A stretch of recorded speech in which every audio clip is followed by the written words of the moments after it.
हम अपनी विश्लेषणात्मक क्षमता को कैसे बेहतर बना सकते हैं? किसी बात को सही तरीके से समझना केवल ज्ञान प्राप्त करने में ही नहीं, बल्कि हमें भटकाने वाले अनेक प्रयासों से खुद को बचाने में भी मदद करता है। आज के सोशल मीडिया में अनगिनत भ्रामक दावे, आधे अधूरे सच और कभी-कभी बिल्कुल अर्थहीन बातें भरी होती हैं। वे दुर्भावनापूर्ण भी हो सकती है या सिर्फ ध्यान खींचने की कोशिश भी हो सकती है। जैसा भी हो, खुद को बचाना जरूरी हो जाता है। इस संदर्भ में आज मैं आपसे एक बहुत महत्वपूर्ण प्रश्न पर चर्चा करना चाहता हूँ। क्या आपने कभी ये विश्लेषण किया है कि हम किसी चीज को कैसे समझते हैं? और भी महत्वपूर्ण बात, हम कभी-कभी सही तरह से समझने में क्यों चूक जाते हैं? थोड़ा सोचकर देखिए। इस विषय का विश्लेषण करने के लिए मैं एक सरल उदाहरण लेता हूँ। यह उदाहरण केवल चर्चा के उद्देश्य से है। यहाँ मैं जिस व्यक्ति का उल्लेख कर रहा हूँ, उसे नीचा दिखाना मेरा उद्देश्य बिल्कुल नहीं है। एक बहुत प्रसिद्ध गुरु है। लाखों अनुयायी उनके हर शब्द को मानो अंतिम सत्य समझकर आंख मूंद कर मानते हैं। लेकिन अगर ध्यान से सोचे तो इस व्यक्ति के कई कथन निरर्थक और भ्रामक हैं। फिर भी उनके अनुयायी उनके महान ज्ञान की प्रशंसा करते हैं। वास्तव में ऐसे ही बेसिर के कथनों की वजह से बहुत लोग उनकी ओर आकर्षित होते हैं। एक बहुत चर्चित उदाहरण देता हूँ। उसमें ये गुरु बताते हैं कि चंद्र ग्रहण के समय पका हुआ भोजन क्यों नहीं खाना चाहिए। ये एक व्यापक रूप से फैली हुई प्राचीन भारतीय मान्यता है। हालांकि प्रसिद्ध भारतीय खगोल शास्त्री आर्यभट्ट ने सदियों पहले ही इन मान्यताओं का खंडन कर दिया था। फिर भी आज अधिकांश भारतीय ऐसी गलत धारणाएं रखते हैं। एक गुरु को अपने अनुयायियों को गलत धारणाओं से ऊपर उठाना चाहिए। यह उनका कर्तव्य भी है। फिर भी न जाने क्यों ये गुरु लोगों को और गहराई से गलत रास्ते पर धकेलते हैं। मानो बहुत वैज्ञानिक हो, वे तर्क और प्रयोग के माध्यम से उसी पुरानी मान्यता को प्रस्तुत करते हैं। उनके अनुसार ग्रहण के समय चंद्रमा अपनी सभी कलाओं को बहुत तेजी से पार करता है।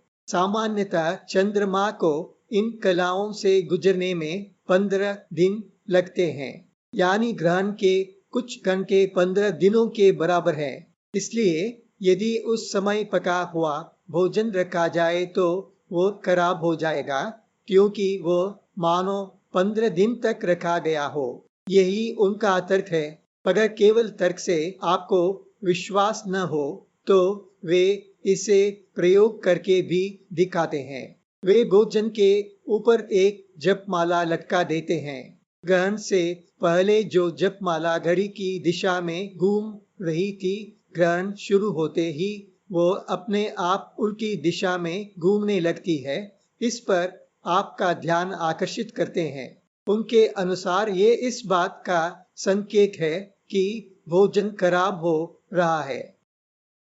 मैंने देखा है कि बहुत उच्च शिक्षित लोग भी इस तर्क और प्रयोगात्मक व्याख्या से प्रभावित हो जाते हैं। उनके लिए उस गुरु की हर बात अक्षरशः सत्य होती है। फिर भी अगर आप थोड़ा सोचे तो आपको समझ में आ जाएगा कि सच्चाई क्या है। चंद्रमा की कलाएं समय को नियंत्रित नहीं करती, समय ही चंद्रमा की कलाओं को निर्धारित करता है। इसलिए यह तर्क निरर्थक है। और वह घूमती हुई जपमाला वो एक प्रसिद्ध घटना है जिसे आइडियोमोटर प्रभाव कहा जाता है। ओइजा बोर्ड के माध्यम से आत्माओं से संवाद करना या पेंडुलम से जमीन के नीचे पानी का पता लगाना, इन सब के पीछे यही प्रभाव काम करता है। ऐसे मामलों में व्यक्ति अनजाने में ही गति पैदा करता है। ये सब करने में उस गुरु का क्या स्वार्थ है, ये एक अलग विषय है। यहाँ वह अप्रासंगिक है। फिर भी बहुत से लोग ऐसी बातों पर विश्वास करते हैं। यही महत्वपूर्ण प्रश्न है। ये हमें मूल प्रश्न की ओर ले जाता है। हम चीजों का विश्लेषण कैसे करते हैं? जब कोई नई चीज हमारे ध्यान में आती है, तो हमारा मस्तिष्क कैसे व्यवहार करता है? हमारा मस्तिष्क तुरंत ही पहले देखी या सुनी हुई किसी समान चीज को खोजने लगता है। हमारी स्मृति में ऐसी कई चीजें हो सकती हैं। उनमें से जो सबसे अधिक मिलती जुलती होती है, मस्तिष्क उसे चुन लेता है। यदि ऐसी कोई चीज मिल जाए तो हमें लगता है हम समझ गए। यदि स्पष्ट समानता न मिले तो कुछ लोग कहते हैं, मुझे ये समझ नहीं आया, और जोर देते हैं। लेकिन अधिकांश लोग अतीत की किसी थोड़ी बहुत मिलती जुलती बात को ही वही समझ लेते हैं। यहीं पर उनकी समझ गलत हो जाती है। हम में से कुछ लोग थोड़ा आगे बढ़ते हैं। वे विषय को छोटे छोटे भागों में बांधकर हर भाग को अलग अलग समझने की कोशिश करते हैं। जब सब कुछ लगभग मेल खाता हुआ लगता है, तो वे कहते हैं, हाँ, समझ में आ गया, यही सही तरीका है। लेकिन इस प्रक्रिया में समस्याएं भी हैं। कभी कभी हम अपनी खोज बहुत जल्दी रोक देते हैं। इसके कई कारण हो सकते हैं। कभी कभी उस क्षेत्र में हमारे पास पर्याप्त पूर्व ज्ञान नहीं होता। बहुत बुद्धिमान लोग भी किसी नए विषय में पूरी तरह अज्ञानी हो सकते हैं। हम में से बहुतों को आइनियोमोटर प्रभाव के बारे में पता नहीं होता। एक और समस्या है, जब हम समान पुरानी स्मृतियां खोजते हैं, तो हमें कई थोड़ी बहुत मिलती जुलती घटनाएं मिल सकती हैं। तब हमें उनमें से कुछ का चयन करना पड़ता है। वही चयन कैसे करें? हमारा चयन वस्तुनिष्ठ होना चाहिए। उनमें आपसी विरोध नहीं होना चाहिए और वे एक दूसरे के अनुरूप होने चाहिए। चयन तर्कसंगत होना चाहिए। यही हम चूक जाते हैं। किसी कारण हम वस्तुनिष्ठता के बजाय व्यक्तिनिष्ठता को अधिक महत्व देते हैं। तर्क के बजाय हम विश्वास को मान लेते हैं। अपने निर्णय के बजाय हम दूसरों की राय को ज्यादा महत्व देते हैं। गुरु के आत्मविश्वास से भरे और अधिकारपूर्ण कथन अधिक सही लगने लगते हैं।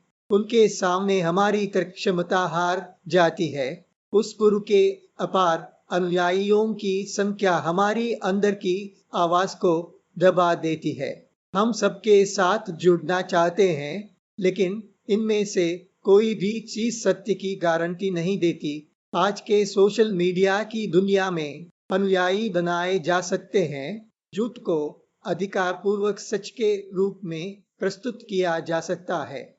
झूठा आत्मविश्वास दिखाया जा सकता है। और हम इन बातों के आधार पर गलत समझ बना लेते हैं। एक बार जब हम किसी गलत विचार को स्वीकार कर लेते हैं, तो आगे की समझ उसी पर आधारित करते हैं। इस तरह गलतियां बढ़ती जाती हैं। तो वास्तव में हमें भटकाने वाली चीजें क्या हैं? एक, उस क्षेत्र में हमारा सीमित ज्ञान। दो, अधिकार या लोकप्रियता जैसे गलत मापदंडों पर विश्वास करना। तीन, हमारा मस्तिष्क सही उत्तरों के बजाय जल्दी और आसान उत्तर चुनना। तो हम क्या कर सकते हैं? कुछ स्वप्रेरित आदतें मदद कर सकती हैं। पहला, धीरे धीरे अपने ज्ञान को विभिन्न क्षेत्रों में बढ़ाइए। खुद को केवल अपने ही क्षेत्र तक सीमित मत रखिए। दूसरा, आप जो मानते हैं उसे क्यों मानते हैं, इसका विवेकपूर्वक विचार कीजिए, सिर्फ इसलिए नहीं कि किसी ने कहा है। तीसरा, अगर कोई बात बहुत प्रभावशाली लगे तो थोड़ा रुकिए, उसे भागों में बांधिए, हर बात का विश्लेषण कीजिए, देखिए कि क्या वो वास्तव में सार्थक है। मानसिक रूप से सतर्क रहिए, जल्दी निष्कर्ष पर मत पहुंचिए।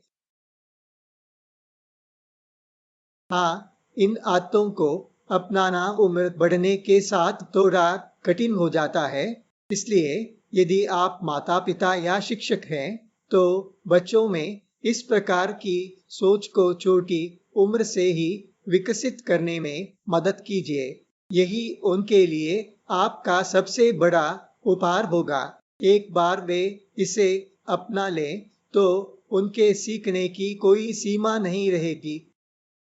आखिरकार, विश्लेषणात्मक क्षमता केवल अधिक बातें जानने का तरीका ही नहीं है। ये उन अनेक बातों से धोखा न खाने की क्षमता भी है, जो सच जैसी दिखाई देती हैं।